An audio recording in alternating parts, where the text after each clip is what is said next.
আসসালামু আলাইকুম ওয়া রাহমাতুল্লাহ। সুপ্রিয় শিক্ষার্থীবৃন্দ, এনএম বিশ্বাস ফেসবুক এবং ইউটিউব চ্যানেলের পক্ষ থেকে তোমাদের জানাচ্ছি আন্তরিক শুভেচ্ছা ও অভিনন্দন। আজ তোমাদের দেখাবো কিভাবে ওয়ার্ড আর্ট যোগ করতে হয়। প্রথমেই মাইক্রোসফট পাওয়ার পয়েন্ট অফিসটি আমরা ওপেন করব। ইনসার্টে গিয়ে ওয়ার্ড আর্ট ক্লিক করা হলো। সেখান থেকে একটা টেক্সট বক্স আসলো। এই বক্সের মধ্যে যে কোনো একটা তুমি লিখতে পারো।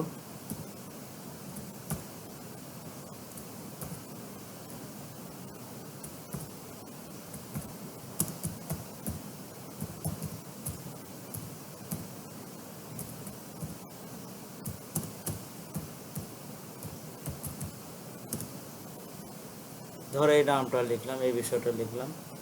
এখন এই লেখাটাকে আমরা বিভিন্ন স্টাইলে শো করাইতে পারি। সেক্ষেত্রে সিলেক্ট করে দেখো এখানে বিভিন্ন ধরনের স্টাইল আছে। এই একটা দেখো এখানে যতগুলো স্টাইল আছে, এই স্টাইলে যে কোনো একটার উপর ক্লিক করলে সেইটাকেই দেখাবে। দেখো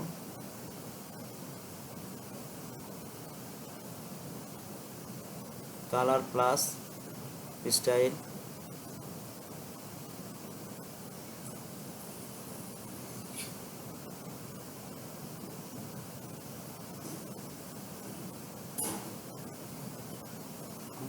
তাহলে এই লেখাগুলো এরকম দেখাবে।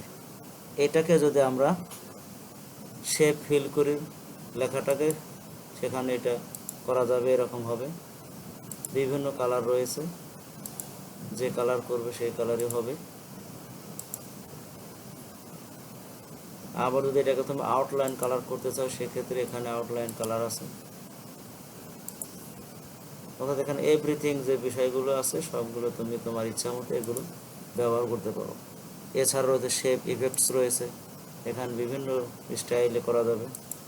এই যে